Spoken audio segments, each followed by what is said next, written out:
The epic TI music is back as we review the group stage of TI11.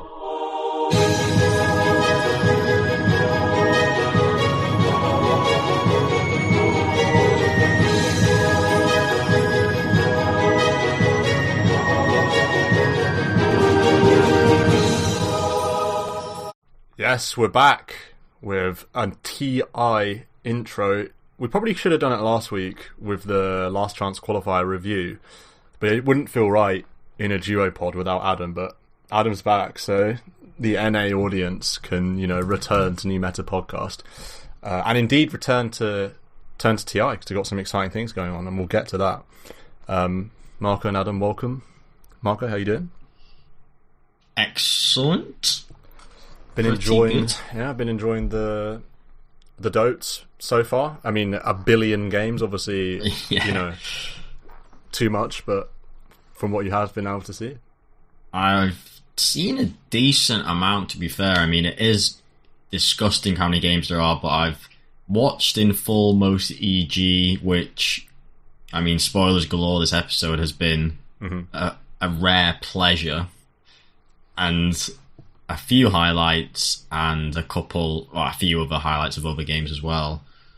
So, yeah, the veins are pumping with TI, that's for sure. Nice. Adam, likewise, have you been? Are you saving yourself for the main event? What's going on? How's your experience been? I suppose that it has to be what it is. I have about as much to contribute this week as I did last pod. Smiley face. We'll get some hot takes. You've seen outside of checking the tables at the end of every night. Yeah.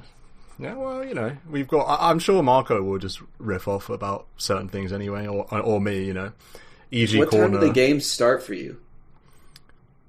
3 a.m. I think. So I haven't watched anything on the Twitch stream. Everything I've consumed, I think, has been on YouTube, apart from the very first day where I wasn't on the YouTube highlights meta.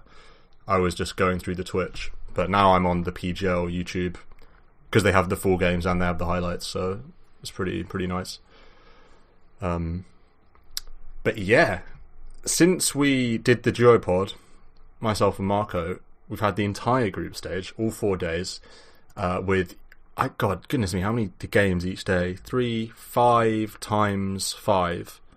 25 series per day, 50 games of Dota per day. Apart from day 4, which is a short day, but more or less. I mean, that's some Dota right there. That is what you want at TI.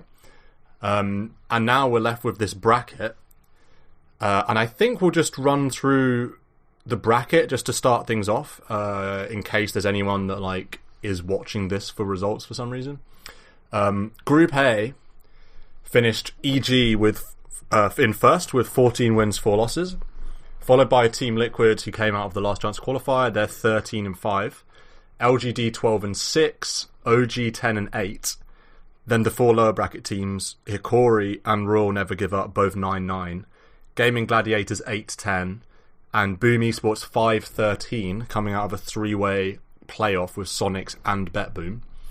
And then in Group B, Tundra, 14-4, same as same as EG in Group A. Team Speaker, the other last chance qualifier team, also finishing 13-5 and also finishing finishing second. God, I'm messing this table up. Thunder Awaken in third, followed by Asta, both on 10-8. Then we've got Fnatic and Team Spirit, both lower bracket, 9-9. Beast Coast 8-10, Entity 6-12. Beating Talon in the sort of whatever you call it, tiebreak, and TSM, Marco vindicated, TSM going out last in Group B, 5-13.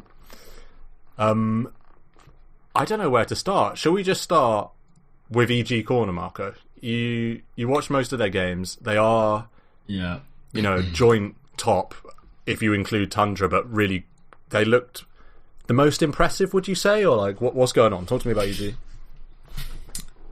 It's a good question. Did they look most impressive? I mean, obviously coming top is impressive. It's funny when they've got the same win-loss as Tundra, which is not something I would have predicted. I had some general comments on the EG games. which maybe from that we can say if they've been really good or why they've been good. But my first bullet point is I think this meta suits them.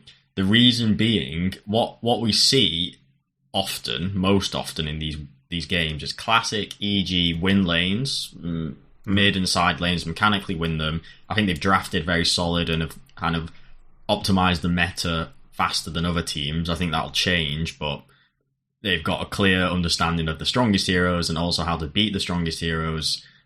I think at some point we should talk about what the ST heroes are. But it's classic EG, stomp a lane. So many games, like 75% of their wins, they kill 2 or 3 heroes at minute 15, 16, and they get a rush. So often it was insane. And then they'd nearly always had some sort of lineup capable of rush. They had, near the start of the group, Dirge or Undying seemed to be doing mega work with Flesh Golem. Later on, they had the likes of Venge, Shadow Fiend even at times when it didn't look like the draft had obvious rush, and I thought rush had been buffed recently, they were still nuking it down pretty fast. I think having a Valads from the whatever that walk-in totem's called, Wraith Pact, I guess a bit of a Vlad's there for the damage buff, but they were killing rush pretty quick at 16 minutes and off. Alright, classic, win a fight, get the rush, and then it's just EG things. To the meta, why does it suit them? I think the fact that you can't, or it's a bit harder to end the game early, means there's less throw potential when they're winning. It's like the meta and more glyphs, you're waiting for second rush or even third rush sometimes, and that can still be kind of early 30 minutes that you get second, third rush. The meta's forced them to not throw. Like, if you think about that major where they got reversed sweeps, they were stomping those games at 20, 25, but going high ground and choking. In these games, it feels like, well, you can't really delete bases that fast, and so more of the game feels like it's being played in the map, and then they just roll in teams, and eventually getting to that point where it's a more comfortable and definite high ground that they don't throw. So I thought that's been kind of interesting to observe. I think a general point on EG Corner is everyone's playing very well, and I think the biggest kind of positive TI performance versus previous TIs is RTZ. I think in previous TIs, EG all play sick, but RTZ chokes and throws. And out of every game I've watched, he's been solid. He's been the kind of army level of RTZ, or why people think he's a god. I think he's finally had that consistency in this group stage, with your Shadow Fiends have been perfect. Who else has he played? I actually can't really remember who he's played. But I think he's someone that usually chokes in my eyes, and he's now playing on par with everyone else. And then Arbed, Crit, when they're on form, and Nightfall is on form, they are tier 1 players at minimum, if not S tier. So it's really coming together for them. Has it been too easy, some of the games? That's something I've thought about. That's another bullet point I had. Have they had enough challenging games? And arguably, I don't know if... Would you rather kind of a team that stomp all the wins, or have quite a lot of wins where it's tough and challenging, but they win?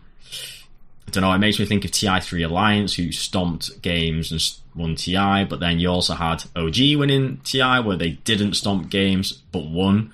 It feels like EG have had a lot of breezy wins, which is credit to them and their class, but yeah, you wonder if it's difficult. Can they kind of come back from a loss and win? It depends. I think if you like, it's all about staying with the meta. I feel like in the tournaments where teams have started average and then come through, it's like, have they found that meta defining, like Team Spirit last TI, or like OG the first TI they won? Have they found that like meta crushing way to play?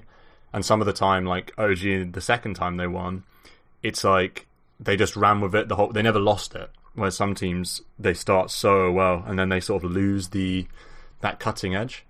I would say from watching EG, I've been really impressed also by Nightfall, because he's sort of not really a player that jumps out at you as a god tier or offlaner, But actually, especially some of these games where he plays Brood, and it's just like, oh, this...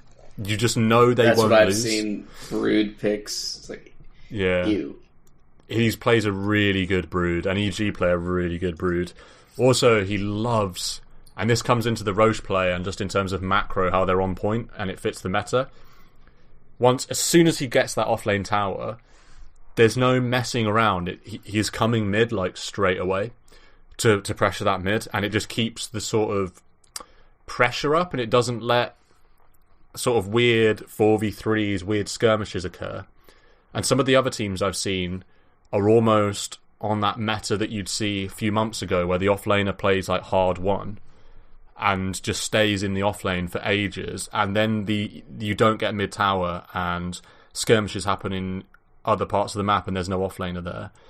And I almost feel like EG control the game while also they sort of 5-man and like bring numbers to fights, and Nightfall was very active, and sort of simultaneously play a very comfortable long game. It doesn't feel like a stressful, we're 5-manning so we have to win. But yeah, I haven't seen all of their games, but it seemed very comfortable. Yeah. One thing to note is they did play one series today. I don't know if you saw this, Marco. I've seen nothing, no highlights, no games, but they did get 2-0'd by Boom, which is a bit questionable. Yeah, that was pretty sad. They got wrecked by Bristleback. Both games was mega fat from early game onwards, and they couldn't really, never dealt with it. And then, to be fair, in that Boom game, there was Pos 3 played Enigma both times and was MVP. Mega, they kind of missed a couple ganks on Enigma, and it was a black hole turnaround, and the Enigma had plays both games, which got them over the edge, really. And I guess EG a bit subpar. Interesting, yeah. Also, I noticed that in this game one, they've gone Primal Beast Pudge, which is kind of weird. I almost feel like when I see Pudge, it's not usually... They do a similar thing, right? I feel like, but I haven't seen that game, so I have no idea. But when I'm seeing this Pudge, particularly, maybe this is just a general hero point, always seems to be matched up with an SF or a sniper, or like some really heavy damage dealing long range hero, Drow Ranger. And if you've got Primal, you need it a little bit less. But I guess it doesn't matter so much if the Primal's not mid, because you've got Invoker mid, so the Primal's like maybe a 4 or maybe a 3, I guess, this game. It was a 3 Primal. You do have to always question when they guarantee top place how try-hard is the draft going to be. And obviously it's still try-hard when you've got Primal and Pudge. Shen for the first time, I think. But yeah, like you say, it didn't feel like it felt a bit awkward, the Primal and Pudge combo, because there really isn't much combo. I think Boom had probably the best 2 bans, Shadow Fiend Brood versus EG. I can see other teams doing the same. And if you look, going over all the wins, like you mentioned with Nightfall Brood, so oppressive, so strong in the lane. Wow, this is hot. And then the SF, I do feel like is winning lanes and getting at 20 minutes of Dragonlance, Mask of Madness, BKB, hitting like a truck, turning up to team fights because Raze and Requiem is strong, taking Rosh fast. SF looks really good these days. Yeah, I mean, what a change when they made the Requiem do the fear. I can't believe the hero used to function without that. But it just gives so much more and makes it so much stronger. It's Are almost they buying like, the shard? Not they do get until it late. yeah. It's not prioritized. Yeah. Did Boom have first pick both games? So they banned those 2 and then pick Marcy? Or were EG picking Primal Beast first pick in one or both or something? Dota Buff says...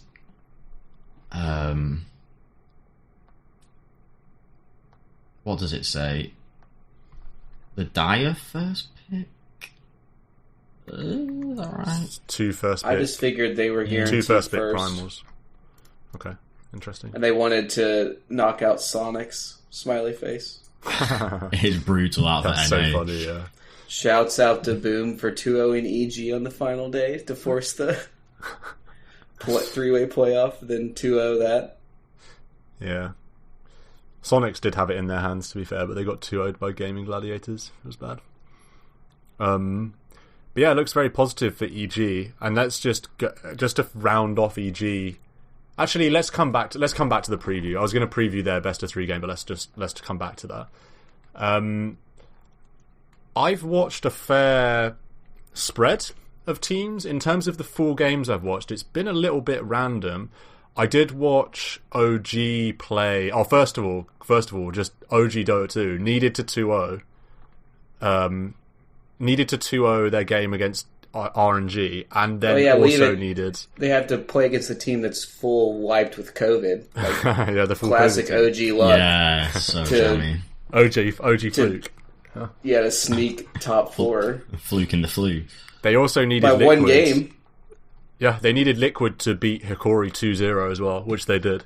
So not only did they 2-0 RNG, but if Hikori had 1-0'd, or indeed, if Hikori had 2-0'd Liquid, it wouldn't have mattered. OG would be lower.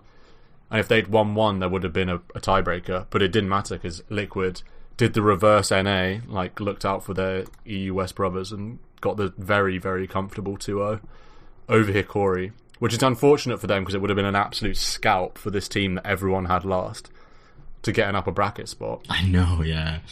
I would say how much to read into RNG. I think particularly in game 1, they were very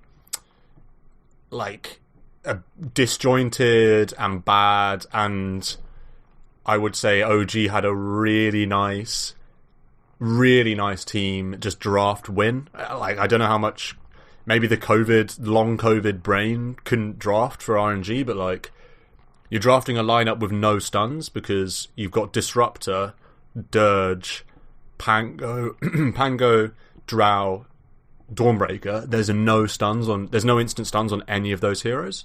So literally, if you're trying to gank, you're relying on a Pango roll into Blink. So until they had Blink, excuse me, until they had Blink, it's it's just so horrible. On the other hand, OG Sand Snapfire, when Snapfire's got the ult and Sand King's got Blink, which he rushed, it's like any hero just dies to 2 heroes. Sand King would just blink stun Drow. Suddenly there's artillery coming in from miles away, and you've got Yuragi on a Nature's Prophet ready to TP in, and it felt just like a draft win. And then game 2 was a bit closer, but in the end they lost also. Maybe I'll do my OG corner because I have probably watched more of them than anyone else. There is series that I haven't seen any of. I haven't seen any of them play against Hikori, which is a shame because BZM played Tinker, which is quite fun. That's the only Tinker game I've seen. Or rather, that's the only Tinker game I've seen on Liquipedia. I haven't actually seen any of it.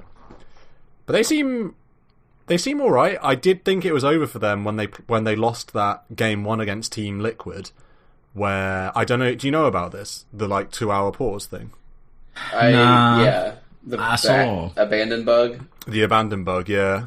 So Misha did the thing that happened to you once, Marco, when you played Monkey King, where you try and exit Dota and it abandons instead. Well, that wasn't a bug. I just clicked. You just did it. Okay. Yeah. Okay, so he got some abandon bug where you exit Dota and then it says you've abandoned, and they had to do some Valve had to do some server tinkering to get him back into the game, and it took 2 hours. And OG were up 15k, crushing the game at that point. And instead, they then go on to lose this crazy Liquid throne push. And I think they were just mega tilted after that, and then lost game 2 as well, in which they didn't play very well. And I was like, damn, it's over for them. Heads gone. They did come back though, and finish the day. Well, they won one against Bet Boom. I mean, I don't know what to say about OG really. It's sometimes they get it together, and I think BZM is sometimes BZM goes a bit mad, and it's a crazy good game. I mean, he's really, really good. But sometimes Amar, this tournament, it's not like the Amar of the past, where it's man, this guy is playing Timber or Razor and just an absolute menace this game, some Slardar. He's had some fail games where it's really ineffective. And I feel like OG rely on that a lot. Also, Misha, to be fair, today, I think he played really well on, like, Lich. But also, just, like, memories of Seb Shackle shots in majors. Yeah, like, oh my god. Seb actually carried them to that major win with immense wind ranger plays. And I think Misha's got a good clock in his locker, but outside that, I'm not too convinced. I also think they're quite a stubborn team, OG. If you compare them to someone like EG with this primal... Like, BZM plays primal, and I think he's a sicko and he just plays everything, and it does work. But they don't want to do that. Like, they really want to pick these different teams with, like, no Marcy, no primal. And it's a bit like shades of Puppy, just, like, not having this idea of Dota and then just sticking to it thick or thin and then losing.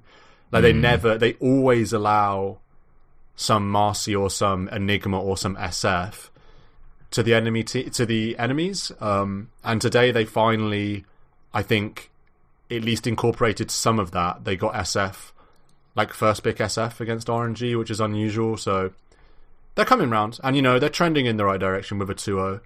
I don't think they look that strong, but the important thing is they got upper bracket. So we'll see how they play against Tundra when it comes around to that. I mean, if you told me I could trade OG top for EG, Liquid, and Secret top, I mean, I would make that trade. So, what are you saying? Going into the tournament. If you told me that if OG would be top would also mean I would get to have my 3 favorite teams I see. make the tops, it's like, okay, I'll Was that EG, Liquid, Secret, did you say? Yeah. Yeah, I'm in agreement with that, and it is impressive that Liquid and Secret from Last Chance qualifiers have made it to upper bracket. That is a really strong run, and that's just like they're well practiced. They're going into the tournament. It's usually how it goes. And like EU West is just pre-TI was just absolutely stacked. If you look at the team in the qualifiers versus some of the other regions, it's nuts. So it's like almost not really a surprise that these two EU West teams that are like usually top tier teams have come through. I do think it's a real shame for SEA to not have any upper bracket teams, given that it's SEA major, SEA TI. True. I'm really annoyed that Fnatic didn't do it, and I think their group was quite hard because Tundra and Secret have both played really well, and I've only seen like a couple of series of Tundra, but they have looked really well. They have looked really good and like solid. I watched highlights of their series today against Fnatic, and it was just like quite controlled. Not that much in doubt. They have, I think, 33 plays very well on some like weird broods, and today did a tide that was like very nice, I thought. And they just play well together. They play classic Dota with a bit of weirdness, and what I mean by that is they play Skitter on some hard one, like always. Yeah. It's never 9 on some hard one here, always Skitter. And then they play with some like weird 3-4 combo that's really effective. Like some Hoodwink Brood in this game, but then also like some Clock Primal or something, and it just looks very good, and it's enough like BS basically that even if Skitter hasn't had a good start, it like comes round. At least from what I've seen. So I think they look strong. I like it. They've been playing a fair bit of Naga, which is interesting, because it's not your like SF Life Stealer, whatever, Lone Druid, but they look pretty strong. Like they have a strategy of how they want to play. Like they want to enable Skitter to come in at the end, and the rest of the other 4. It's almost like Chinese Dota. Like they play this 4 protect 1. Yeah, RTZ's played a couple Nagas. Right. Yeah, so Hero seems to be coming out. Just to go back to Fnatic, I agree it would be nice for them to be upper bracket. They did so well in lots of the wins. They like 2-0'd Aster, which is strong, and then we're taking games off Spirit, Secret, and Entity. So doing okay, but they got 2-0'd by Talon on day 3, which is a bit rough because one win there gets you into a tiebreaker. But it is mad with these groups. Like, you think, oh, so many games, everything will clear itself out. But it's guaranteed that at the end of the groups, there will be so many cases of if one game went another direction, there would be tiebreakers or new teams up and new teams down, etc. So it seriously comes down to the wire for the majority of teams, unless you're a Tundra or EG. Mm-hmm. Yeah, definitely. In terms of the other teams, I've just watched bits and bobs of different teams. We mentioned Liquid and Secret. I think Secret, from what I've seen, have looked really, really nice. And obviously they're second, and they've lost 5 maps. But in general, like, I've been very impressed, and compared to what we watched in the Last Chance qualifier, it's like they've got that level of sharpness, but also they're doing all this, like, weirdness. Like, in some of the games I watch, like, Puppy's just, like, does what he wants now. Like, he's played Dota for so long that he just has he's the only player in Dota with enough clout to be like, I'm going to pick Ench 5 and, like, oh, by the way, guys, I'm going to be, like, farming and I'm going to be second net worth, even though I'm, like, on a 5 Ench. Yeah. I did see one game where he was a disruptor and he got an Ags, just first item. Yeah. It was pretty epic. He's nuts. It's like Ags Rush 5. Yeah. I think he loves playing a game on Ench and, like, going hard carry mode. He also, like, loves, obviously, happy to play a Chen as well. Zayek, his last 5 games have been Tusk. Oh, really? Wins. Yeah. Interesting. Which is pretty interesting. And then I think I saw that generally Tusk had a strong win rate. And then Crystalis is an interesting one because he does have I feel like a pretty unique hero pool where, so looking at his recent matches, 3 Bloodseekers, there's Monkeys and Lifestealer. Slardar, a couple Morphlin. Yeah. It feels, quite... I mean, he played POS1 Slardar 2 games in a row against Beast Coast. They 2-0'd that, yeah. Yeah, so he's got I feel like his own hero pool. Like, it's not a Naga, TB, Pudge, Shadow Fiend. Those would be way more conventional, you feel, but Crystalis plays some... Yeah, Zayek also plays... He's been playing really well this tournament, and he's been playing more... Like, if I thought of Zayek like a year ago, I'd think, he plays weird heroes in weird ways. And then this TI, I watch him and it's like, oh no, he just plays normal heroes in weird ways, but like good weird ways. So he plays a Nyx. I haven't actually seen this Tusk, but before that, he was playing a lot of Nyx, which is one of the heroes I think's really been good this TI. Yeah. And he just plays in mad mode. Very, very aggressive, like quick with the fingers on the carapace if he gets gone on, but like the amount of vision, I mean, classic Nyx things, but he just pushes it to that next level and then also plays a very, very good Earth Spirit as well.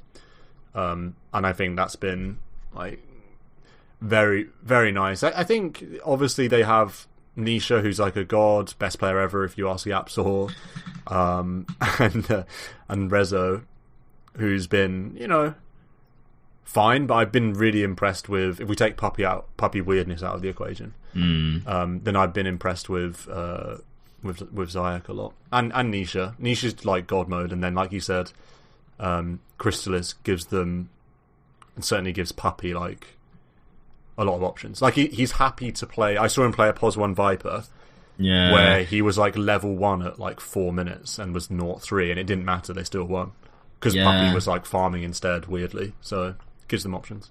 I feel like Puppy likes having a team of players where the hero pools are somewhat diverse, and it feels different to someone like Arbed or Arteezy.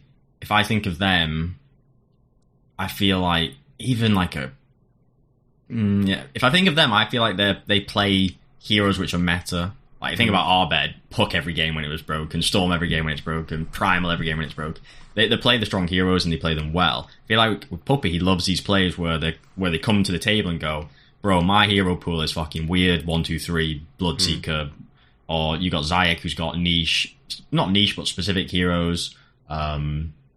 who else was I thinking of? I mean, Nisha can kind of play anything. It makes me think of, say, when Matu was on Secret, and Matu's got this pretty specific hero pool, which, I mean, is like a Matu hero pool. I feel like he likes that. I feel like it gives a bit of an X factor. You're not relying on your players just to play what's the meta. They're bringing their own meta to the team, and then he's like, all right, let's spin it. It's an interesting conundrum, that, because I think for both of those extremes, it's like really meta dependent, because if the strong heroes are so meta defining because they're so broken, then you want to be that EG. And I feel like some TIs, the meta's been that way, and it's a bit about the heroes, and then other TIs, it's about the gameplay, and like you can actually fit a lot of heroes into the puzzle to get the kind of gameplay you want. Like if you think about TI8, it was all about like this IO Ench first pick because it's so broken, and it's almost like, or AUK, sorry, like those three. And it's like if you get an AUK strat, or if you get an IO strat, IO carry, or if you get like IO carry is TI9. It's a bit different. If you get like an AUK strat, or you get an Ench strat first pick, it's like defines the game.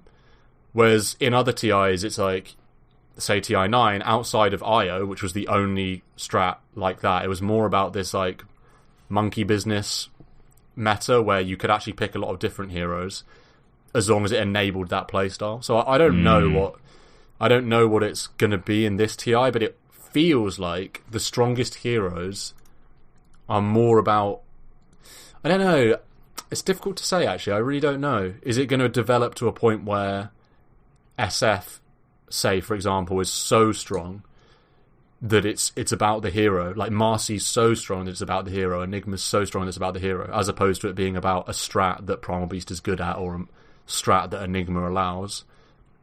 I don't know, it's hard to say. I feel like I feel like you're always going to get that. It's hard to compare TIs, but it does feel like the meta of the last year, I think we've often said that there's good diversity in the hero pools, and yes, you're always going to have a select S tier category, but then outside that, it does feel like Secret are bringing a different. I mean, you think about the winning teams, Secret are bringing a specific style, Liquid bring a specific style, EG different style. I imagine Tundra a pretty different style again with the kind of 33 Sasuke player type. So it does feel like this current meta with the heroes being so diverse is a real strength and positive to the to the viewer experience. Yeah, definitely. I think TL benefit from that as well, with the introduction of Matu and Zai to the team. I know TL, I don't know when those two joined TL, and TL obviously had a poor DPC, but now they're finding the stride. Matu, when you look at his hero picks, it's like he's throwing out Krobs and green heroes and Syllabur, but then he'll play a Lifestealer or a Sniper.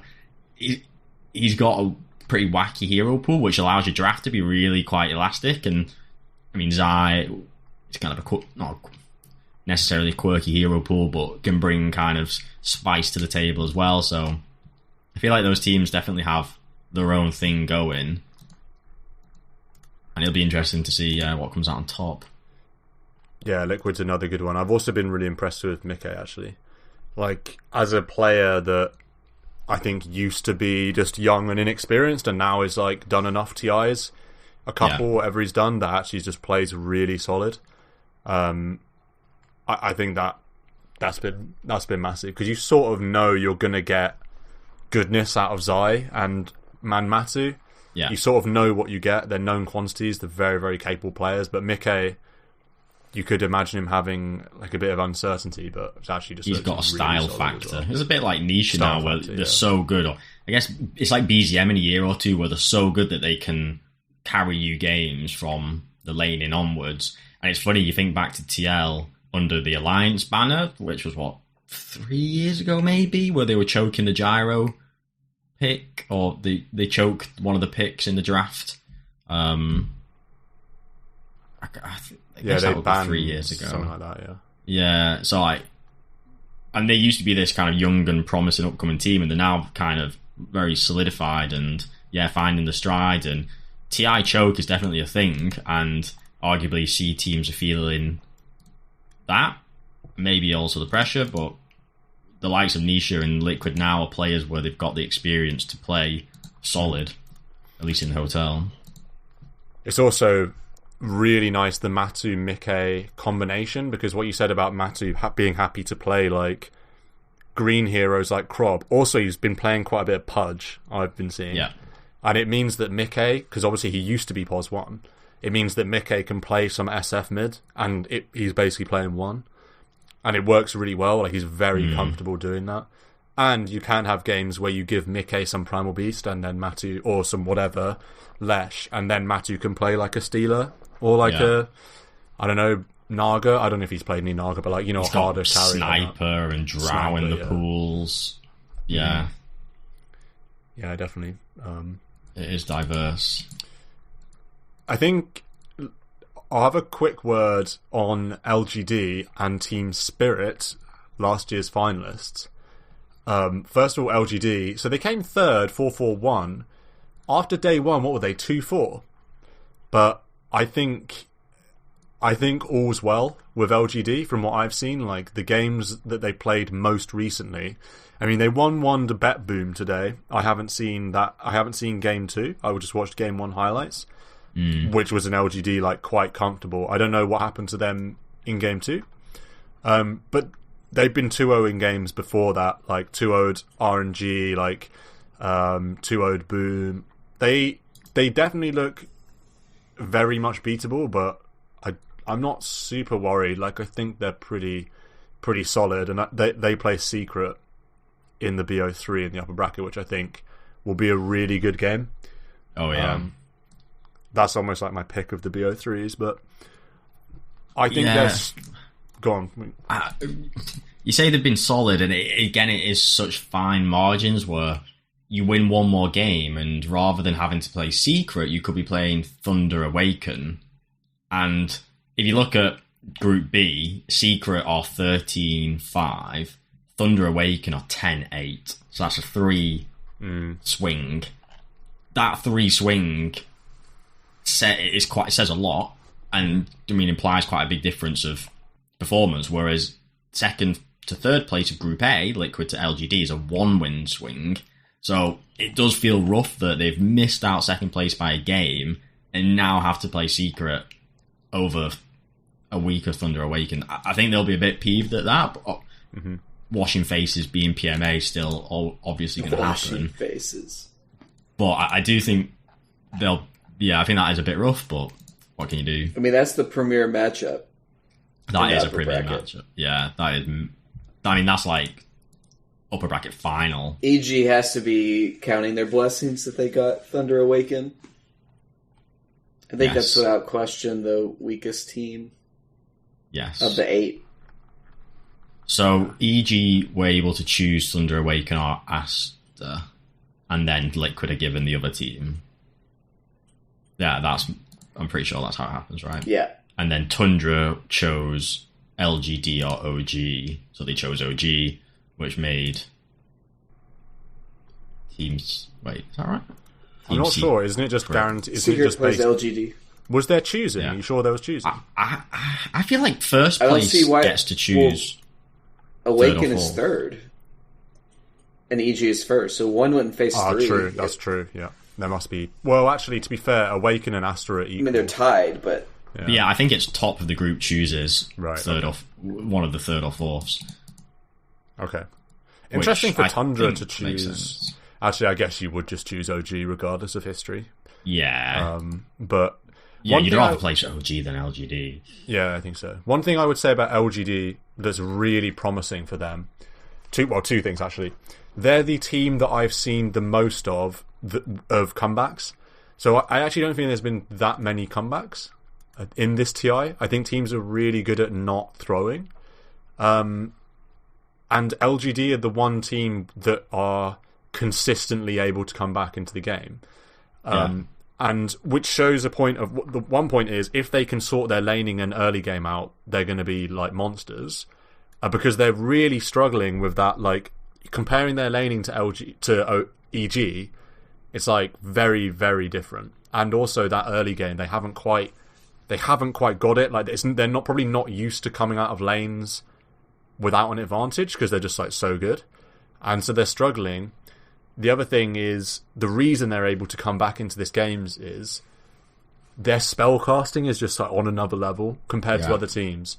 When I watch them play, it's a different experience to watching a Tundra or an EG, where I just feel like their meta, their macro stuff, their laning is just outclassing the other team. When I watch LGD, it's like they're sort of failing. They're not sure exactly how to approach those things. Like, they haven't worked it out.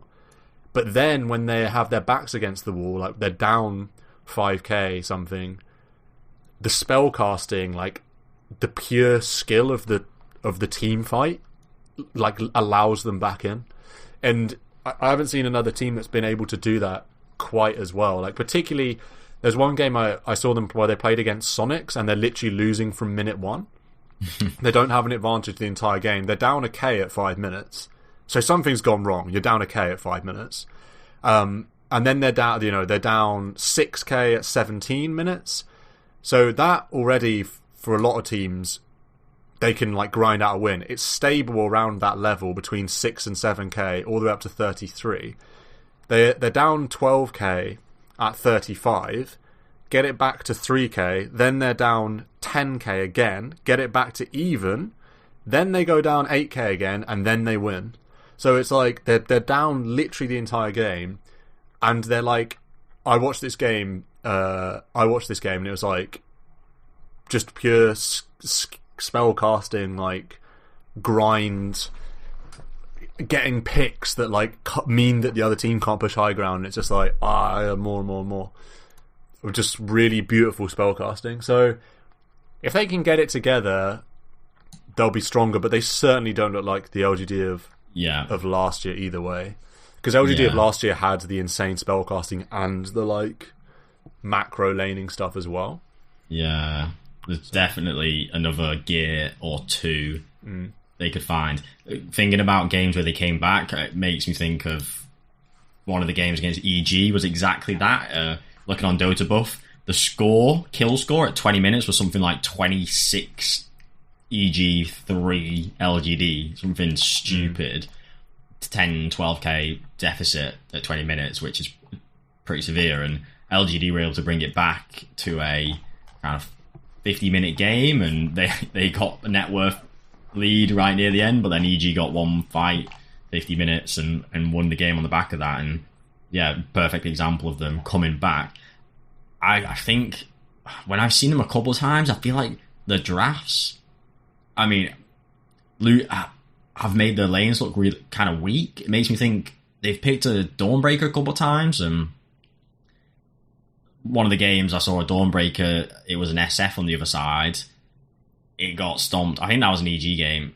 The Dawnbreaker was absolutely stomped. It's not a hero on par with the oppression of Brood or Beastmaster, or even like a Razor. So yeah, I feel like the draft is often going to be determining your laning outcome. But then, like you say, they've got the sick quality to pull it back in the mid game. So yeah, remains to be seen. Mm-hmm. Yeah, the offlane is, I agree, very hit and miss. This TI, I don't think that position is as diverse as others. And we actually said this in our TI preview pod. But looking at the offlane, it either is the oppression of a Beastmaster Brood, like you said, or a Primal Beast, which has been played 3 a lot, or it's Enigma, I feel like.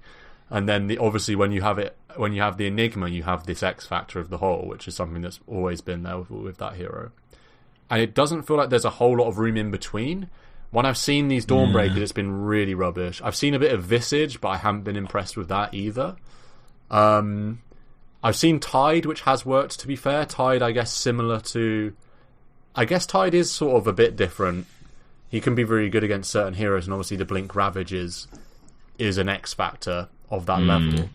But other than that, I haven't been that impressed. I've seen people try and do, like, Vipers and...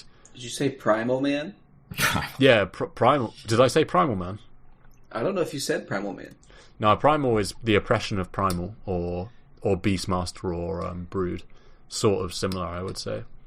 That mold. One of the one laning stages I caught, because I get to watch basically a laning stage before I fall asleep, was a secret game. Rezo was playing Primal Beast, and the other team had a 5 Nyx. And that was their attempt to counter the Primal Beast. Was he starts to trample, you pop Carapace, and just like walk into it and try and save somebody. Yeah. Like, as much as having 1-0-2 at 3 as a 5 Nyx, very strange. And it still didn't work. The Primal Man just like walks over you. Or if it's like, oh, now I'll just press my Q and charge up and catch you again. Before perhaps going to the heroes in specifically, a POS 3 draft, which I thought very interesting. Day 1, so kind of old news now, but it was OG EG. EG last pick Shadow Fiend on 23. OG have the final last pick and pick Mars. So they know it's SF off carry with a Undying already picked. So they know what EG safe lane is. They already have Tiger, Dark Willow Classic, and they get the Mars as a final pick as well. And wow, that got stomped so hard. The Mars Willow. Not even close kind of thing. I've not seen a Mars again. Yeah, there's been one or two, but it's been like pretty bad. Like not good. It's not like Mars back in the day. No, yeah. But it's just kind of funny when you see a last pick get smacked so hard. So I feel like when that happens, you're never doing it again. Yeah. And even these razors that sometimes come out in Timber that I've seen Amar do, it's not the same. It's not as good as Enigma or these really oppressive ones that I've seen that just keep the pressure like going. Spirit Rip, they're in the lower bracket. Oh, back to back. Marco, you predicted this, that you weren't on the Spirit hype like everyone else. I've seen a few of their games, and it just Marco also said EG would be almost eliminated. Teetering on the edge, yeah. Yeah. That was just mental, you can't faith. have hope. Yeah, no hope. I did also say this was they've not got the pressure, so. Mm-hmm. And who cares about groups? It's all about the main event. OG, all it takes is a shaky game 1 against Thunder Awaken, and suddenly you're on the ropes. Let's not put that into the atmosphere. Yeah.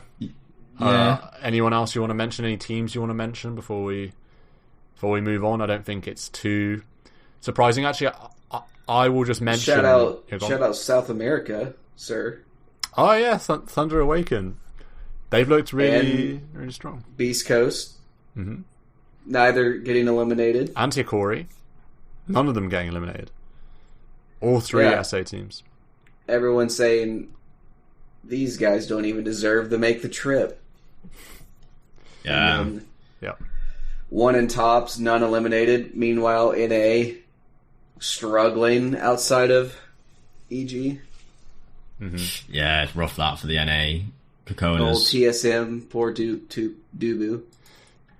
US players are the common denominator. EG, Canadian and like a bunch of EU players. And Abed, Philippines. You get an actual pure Kokona and it just goes downhill. Yeah, it's like that is strange that EG is a NA org with only Bulba as I guess RTZ is Canadian. But no US players, and yet still the crowd would cheer USA. Right. Yeah, of course. My favorite American RTZ. Yeah. I mean, SA Thunder Awakens have looked very fun to watch. Like, I actually think they're a fun team to watch. The games I've seen, I watched them play Secret on day 1, like the very first series they had. Kind of 2 stompy games, but good fun. Like active heroes like to fly in. quite aggro style, which I think just is enjoyable. I think they'll struggle against EG. I think it's a bad matchup for them in general, but who knows? Who knows? They could always surprise. I'll also mention Asta, who actually have been, in some ways, the most surprising team for me, but in other ways, the least surprising team. And what I mean by that is, they're upper bracket, which is exactly what we said they'd be. We said they're going to win maybe like one series, then lose again. So they could very well finish exactly where we thought they would, which everyone and their dog predicted. But in terms of their gameplay, I actually think they've been like the least snoozy team. And Ori Snorri, my goodness, he's a changed man. He plays like Storm Puck Ember like every game, I feel like. At least the games I've seen. He's not messing around on any like Krob, Primal Beast, Medusa. Fatty, Medusa, that's supposed to be a signature. That's completely out the window. So I think he loves it. Like he's been triggered by me calling him Ori Snorri. And now he's just like on the hype train, picking very active heroes like his Leshes and his SFs. And SF isn't that active, I suppose, but it's spellcastery. It's classic mid, in theory. So I think Asta's been pretty fun. They haven't been dominant, but they've been very like aggro, like, flying in sort of types, I think. Like, not the kind of Chinese Dota 2 stall gameplay that I maybe expected from them. It doesn't feel like you can stall these days. It feels like you are having like 5v5s from minute 20, like minute 18, 20. Everyone's flying around the map, it feels, as a unit. Yeah. And the team that's not bringing every man to the party is losing the team fight. Yeah, I think so. Marco, in terms of heroes, is there anything you want to pick out, maybe in the stats or meta-defining stuff? The top 4 most picked and banned is guessable: Marcy, Enigma, Primal, Shadow Fiend. Out of those, Enigma has the most bans and least picks, whereas Marcy and Shadow Fiend and Beast have got through the pool a bit more often. Interestingly, Marcy, although 76 games, has only got a 50% win rate, which is very bang in the middle. But you could say, you got a lot of crappy teams picking Marcy as well, but so how strong is it really? Enigma has got a decent 57% win rate when picked, which is decent. And interesting, so it's kind of hard to say, will teams continue favouring those heroes? I do feel like with these upper bracket teams, a lot of them are going to bring their own style to the game and start moving away from, we don't need to rely on what's supposedly the strongest OP hero. An interesting one on the stats is Batrider. Banned 100 times, so the third most banned hero, but when it's got through 18 picks, 17% win rate. Oof. So why are people banning it? I mean, obviously that's not the full story, but it's just, that is a shocking win rate when it's got through. The meta doesn't suit the Bat, does it? Because the other mids are so damage heavy.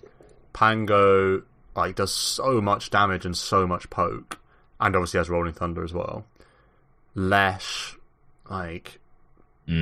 Ember, Tiny, Morph, SF has been played mid a lot. These heroes do so much work. I feel like when you pick Batrider, because of the 3 pool being like Primal, Beast, annoying heroes, and Brood, and maybe Enigma, it's not the kind of meta where you've got some you drag into your pods 1, pods 3, pods 4. I don't know, it just doesn't feel like from the games where I've seen Bat, it's like you get a lasso and then nothing happens. Is the Bat ban to cover the Primal Beast pick up, maybe? Must be to cover something. There must Is it to cover SF? SF and Beast, perhaps? Are they particularly weak against? I think it's good against SF, right? Traditionally. Batrider running at you, because you can't. Yeah, bat will get on top of you. Yeah. Before you're able to nuke the bat. So yeah, maybe in a couple of niche cases it is strong, but yeah, it's obviously not looked very good. Yeah, it doesn't. It feels like the mid hero when it's a Puck, Primal Beast, Spirit, Ember Spirit. They are flying around pretty quick. I've seen Ember Spirits go like 5-0, 6-0 with Phase Boots, Orb of Corrosion kind of thing, and mega work is being done so quick these games that Bat doesn't feel as reliable to make those rotations. Mm-hmm. Yeah. It's an interesting one, the Bat. I don't know. It is an interesting one. I think the SF, the Marcy ban against SF is pretty strong. I feel like whenever people pick SF first pick, it's always Marcy's always banned, which is a lot of games. I mean, it's can't ever channel that ulti if you get yoinked, or jumped on.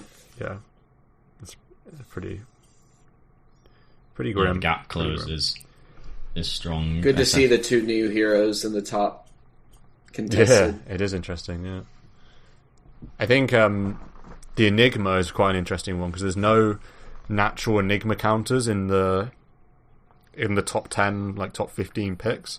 From what I've seen, Pango with Basha is pretty good against it, but other than that, there's no silencer picks. No, there is Silencer's no been picked Venge picks. No, I'm surprised. I've seen Venge, but Venge has only been picked 9 times, and then Rubik like 18 or something. There's been hardly much Rubik at all, really. Yeah, maybe there's been more than what I've seen, but I'm surprised there haven't been more of those counters to the Enigma. The silencer, I've not been a fan of. I know that is a solid Enigma counter, piercing, BKB, just whatever, reliable. But when I've seen it in some games, its laning has been too useless. Funny saying that, there was a crit silencer one game, which, I mean, I think more so on the Nightfall helped win the lane. But generally, it feels like silencer is not as robust an off lane as your Snapfires or Potums and Hoodwinks, for example. So I'm not personally a fan of the silencer, but maybe it is being picked a lot for the Enigma counter. Maybe not a fan though. One hero. I'm not a fan of Enigma. Just okay, go on. Mention Enigma. I'm not a fan. Wraith Pack buyers are snoozy. it looks pretty strong with the Eidolons doing damage in the lane and all this, and you get a big black hole and it's exciting. I've heard a couple black holes and the commentators are fucking screaming down my ears. I'm like, fuck me, like I actually don't want black hole for this. Do we need to talk about the commentators because it's been poor? But we're about to get to corner coming up. I listened to a couple today where it's like, no, I just it's like the game understanding is just so bad. Like the analysts, they have to be like bad players that also are overexcited for doing TI, and it's just like not a great combo. The play-by-play person. The play-by-play will be like, and then the black hole. And it's like there's no follow-up. Neither of them will die. And the play-by-play will be like, oh, the black hole on 2 and they're gonna fall, and then the rest of the team's retreating and they're like, oh, and where are the he's died. Oh, Enigma's dead. It's like, what? Yeah. Why can't you say, like, why aren't you ready to say this doesn't look good? Like, it's like everything's always good. Like every spell cast, every move is always. I want someone, and I think we will get it. People like Fogged and OD or whatever, more able to be like controlled. Is this going to be good? Is this going to be bad? Yeah, and like actually have like a level of analysis that informs that. Yeah, but at the moment, it's like really just. It's too blindly positive, not positive, but excited, but it's just saying there's no level of analysis. It's just saying what you see, super surface level. Yeah, it's just a bit like, not sure about that. Yeah, I mean, we've got tier 1 Lyrical and Suns fan play-by-play to come out of the closet. Lyrical, I'm in for Lyrical. I don't mind Lyrical at all. I actually think he's good. You mean he's better when it's a big play than like when he needs to have a level of analysis. But I think he just speaks well. Like OD back in the day. You know when you watch OD, like old OD, doing like pub commentary, like shoutcasting like some Attacker Kunker or something, and it's just like, this is sick casting. I think Lyrical is I think Lyrical actually just like speaks well.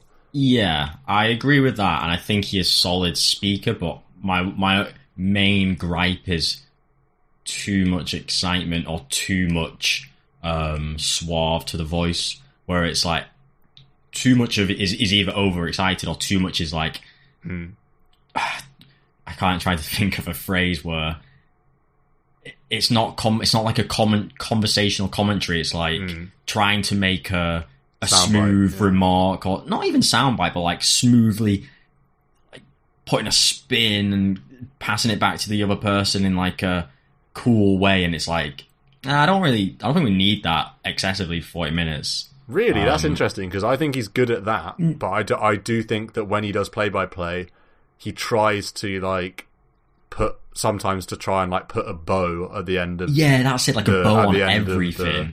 The end of the line. Like. Yeah.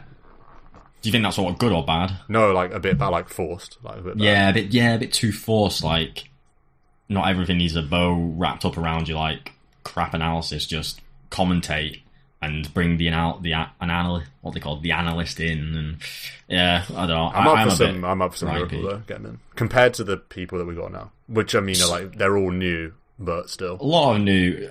It's worth doing some positive shout outs so that we don't get shadow banned entirely. Definitely positives. I have been impressed by Pi.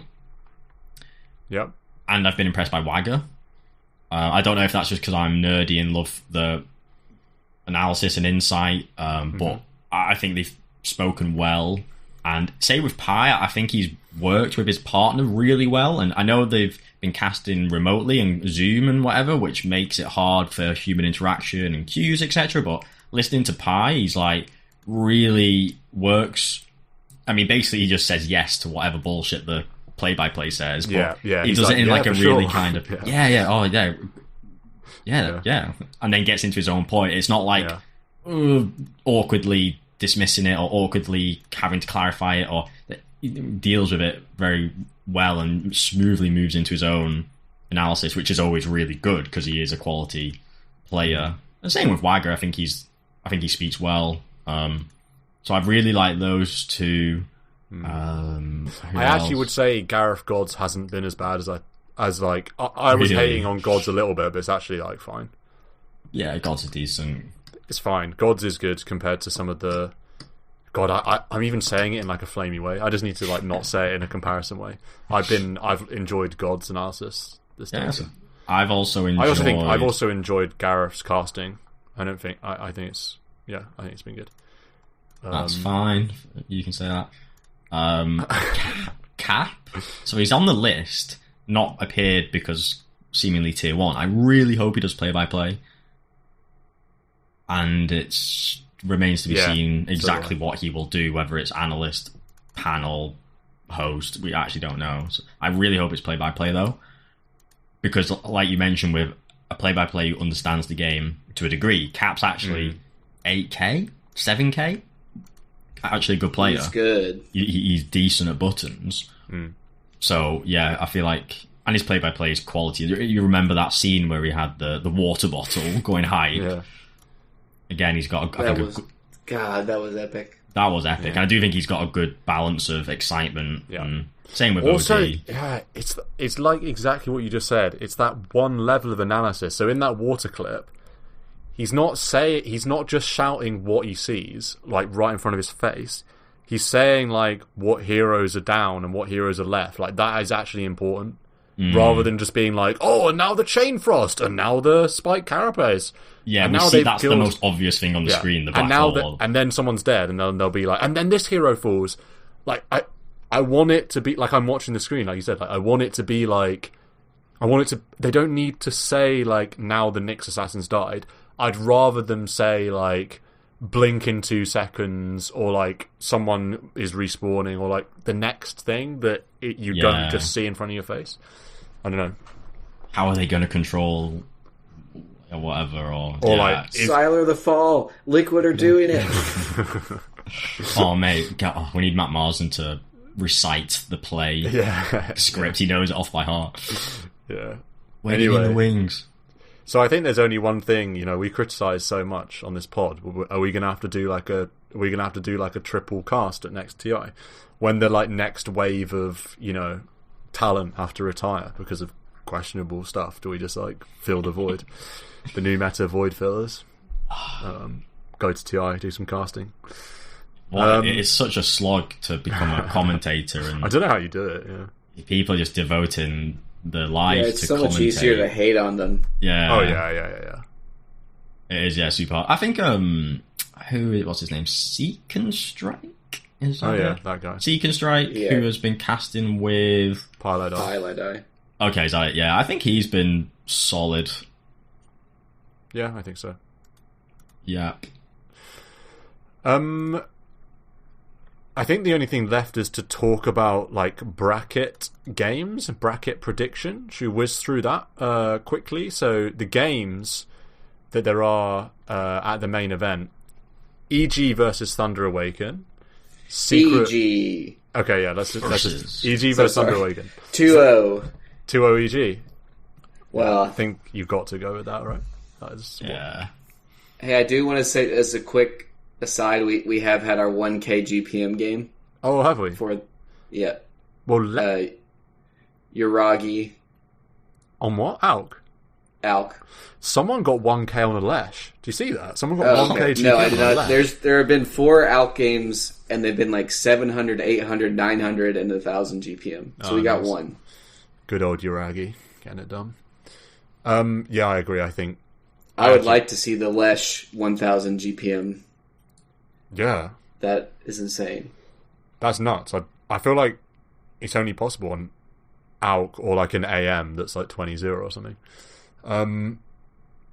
Yeah, so EG Thunder Awaken, I think I actually think it's a bad matchup for Thunder Awaken. EG are too solid. They're not going to let the game get wacky and aggro. Like, there's going to be no room. EG's pretty good against South America in general. Yeah. Historically. But I guess that doesn't really matter. But it's all there in the brains of the TA players. Homer pick. Yeah, for sure. Secret LGD. This is probably the pick of the bunch. How do we see this one? What do you reckon? Because I feel like this is quite hard to call, maybe, but Secret, man, they look really good. My head says 2-1 Secret. My heart says 2-1 LGD. Interesting. My head says 2-1 Secret. My heart says 2-0 Secret. Yeah, I think 2-1 Secret as well, but I actually wouldn't... It's the kind of thing where I actually wouldn't be surprised with any result other than...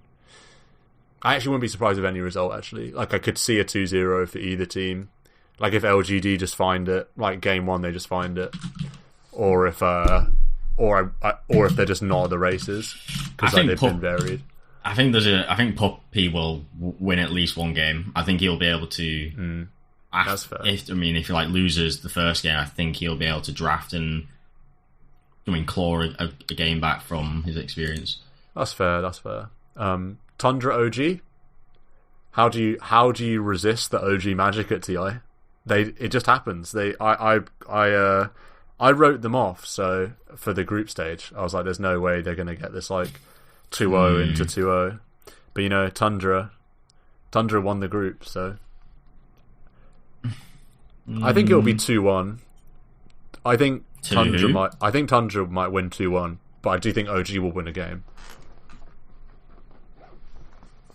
I'll say Tundra wins, but this is like EU slug fest. OG OG have good history against Tundra. Like obviously, last TI they knocked them out in the final of the qualifiers, and they do tend to play. You know, they play against each other so much through DPC that it's not like the group stage. I don't think is as relevant as if it's teams from different regions. You know, they have history. They'll know each other well, so I think it will be a close series. I don't think it will be like, oh, OG scraped it and Tundra crushed it. Yeah, I think it'll be close. I think that's hard to call. I don't really know who I want. I must want. I have to say Tundra. You must want.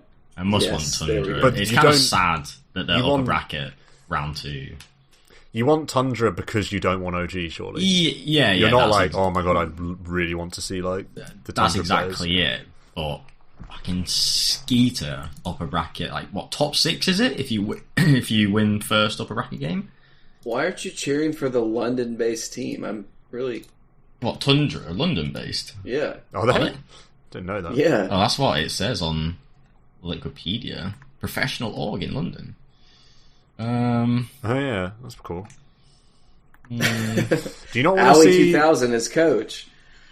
Oh, Oh, actually, they've got Snake. They're NA. snaking. Let's go. Yeah, they're more NA than EG. than EG. Yeah. Snaking out. Yeah, it's so hard to get behind this team because Satsuka is XOG, so it's difficult. 33, Also, like, have you seen the way he sits at a desk? It's hard to support you like a team 9, though. when 30. Have you seen how 33 sits though? No, how does he say It is literally Broodmother. It's like if you try to impersonate Broodmother, is it double legs? Double legs. double leg, double elbow, wrist, like protruding face. In his monitor is about an inch from his face. Like it is disgusting. I'm not even like being harsh. It is uncomfortable to look at. Yeah, because I can't back him. Yeah. It's crazy. It's crazy how many pros do one leg up, but two leg up. Weird. Yeah, 2 leg up's crazy. How many pros do 1 leg up? It's weird. I agree. They love it. Anyway, how's that comfortable? But yeah, some anyway, of them only play like that. Ramsey's Nightfall loves it, but Ramsey's like only plays with 1 leg. Yeah, even like Artor, I feel like is leg up. And but anyway, let me just riff through Tundra. Can't support NA Snaking. Can't support OG Satsuka. Can't support literal Broodmother 33. 9 does play fun heroes, but I'm just a random hater. And then Skitter, like, surely he's bad. How's he top 6 TI? So it's really hard. I knew you were going to hate on Skitter. Just because he's like a Pods 1 that you like wasn't around at TI3 or whatever. But surely OG though, I know you like. I know you can't be arsed with the org, but like, surely I don't know. I just want the players. Are you messing? I like. Do you not what like player watching am I backing? BZM and Amar? Amar, I'll ignore that comment. I mean, BZM, 17 years old. Fucking hell, that's too young to support. Like, 17 years old. Jesus Christ. That is actually outrageous. To be fair, That's I wish scary. I actually wasn't 15? 15? I mean, yeah, that's kind of cool. When he was 14 years old, like 17, it's like it's just kind of not quite as godly. He's absolutely dead personality, whereas Sumail was at least colourful. Amar's fun to watch though. If I Is think, he? But I think Amar and BZM are fun to watch, and then the other ones I don't care that much about. Yuragi looks like an egg; it's crazy. And then Misha. Every time Misha does something, I like see a shackle shot like in my brain, and then Tiger, whatever. Yeah, it's fine. Yeah, Tiger plays 5 as a 4. It's really weird. He plays 5s in the 4 role a lot, which is kind of weird, but I guess it's fine. Misha plays clock, so I guess Misha does some 4 stuff. So I don't know. Yeah, I can't get behind any of those OG players, sadly. And then, okay, what about Liquid Asta then? That's kind of... Easy. Does everyone want... Everyone I mean, want you're not going to get me Liquid? to pick against Zai, so... Yeah. I don't think anyone wants Asta. Really? I mean, Monet, Ori, XSS, Baboka... Solid China stack, but... Marco only shills for China if it's LGD. Or I'll get behind RNG, but yeah, LG and RNG I'll get behind. Yeah. I wish it was RNG instead of Asta in the upper agree. bracket. Then it would be more fun. Yeah. But whatever. That'll be an interesting game. I think TL will win that though. They've looked good, and Asta haven't looked that convincing really. Then the BO1s. The SA Classic, Hikori Beast Coasts. I hope Hikori wins just because it's grim for them if they like did so well in the groups and then just lose instantly. But I really don't know. It's hard to call that. It's going to be like a weird SA game, but... Yeah, it's some crazy SA game. How did they manage to match them up against one another? It's unfortunate, that, isn't it? And then Spirit Boom. I think this could be a good game. I think this is going to be like quite tense. I feel like they're both quite capable. Yeah. But I think for Spirit, when you've come off the back of winning TI, it's got to be hard to like mentally gear yourself up for like a mega slog through lower bracket.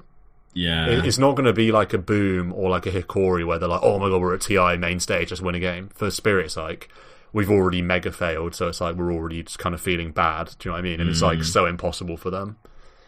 Now, so it's interesting for Boom because I feel like it's advantageous to be an underdog, but then Boom has got the home crowd, so that's pressure. I think they probably will choke more than Spirit would choke. Yeah, probably. Spirit, it might be like, oh, we can't be bothered, so let's just like win Dota. Do you know what I mean? Let's just win. Yeah, we'll see. I think they'll have more mental resilience. Fnatic Gaming Gladiators. I hope Fnatic win this.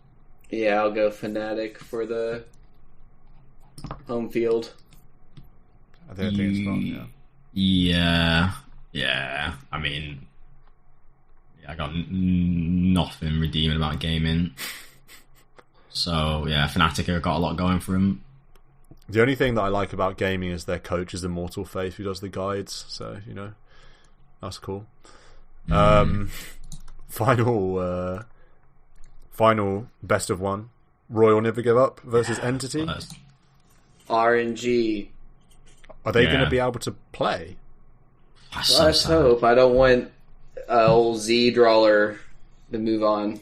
They've got a couple days of rest. Oh yeah, there's that pure play. Z-Man. Yeah, I don't. Yeah, Entity's a bit of a weird one. That. I'd be happy for them to get knocked out. Stormstorer seems cool and Grinds Invoker though. Grinds pubs, but yeah, RNG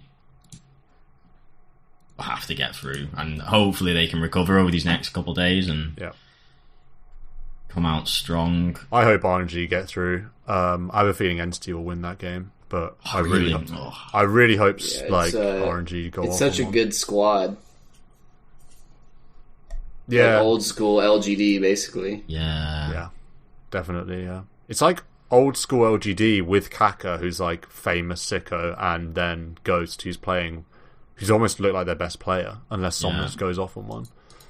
So I really hope Raw Never go further. What's good about this TI, I feel like last TI there was loads of teams that I like doing crap. This one is really only the RNG that I really want to get through the BO1s in the bottom. So I will be really keen for them to make it through. But other than that, I won't be too fussed with any of the other teams that drop out. Yep. Which is nice, because then, you're a bit more kind of engaged. Not engaged, but it's just you want your teams to go through. So I remember last year, all of them absolutely tanked like day 2. So hopefully no repeat. Whoa, I don't know when the next pod will be. It might be at the end of the... Oh no, because we've got a week's gap. End of May. Yeah, there's a long break. Part 1. Oh, crikey. So where are we going to be left with at the end of this weird break? So we're going to get... Okay, so the games that are going to be left are lower bracket semi, upper bracket final, lower bracket final, and grand final. Is that correct? And the 29th is just 2 games. Yeah, it's literally just lower bracket final and upper bracket final. That's it. And then the next day is lower bracket final. Sorry, lower bracket semi and upper bracket final on that day. And then the next day is lower bracket final, grand final. God, that's kind of lame going to an arena for a day just to get 2 BO3s. Yeah, but, at least you get TI. You get to see 4 different teams and they're all, it's TI hype. So, but I agree. That is weird just to get that. Then grand final day. Yeah. well, that's what we will be reviewing when we get to the next pod in a week's time. Well, we'll see how it plays out. And until then, have a final whistle.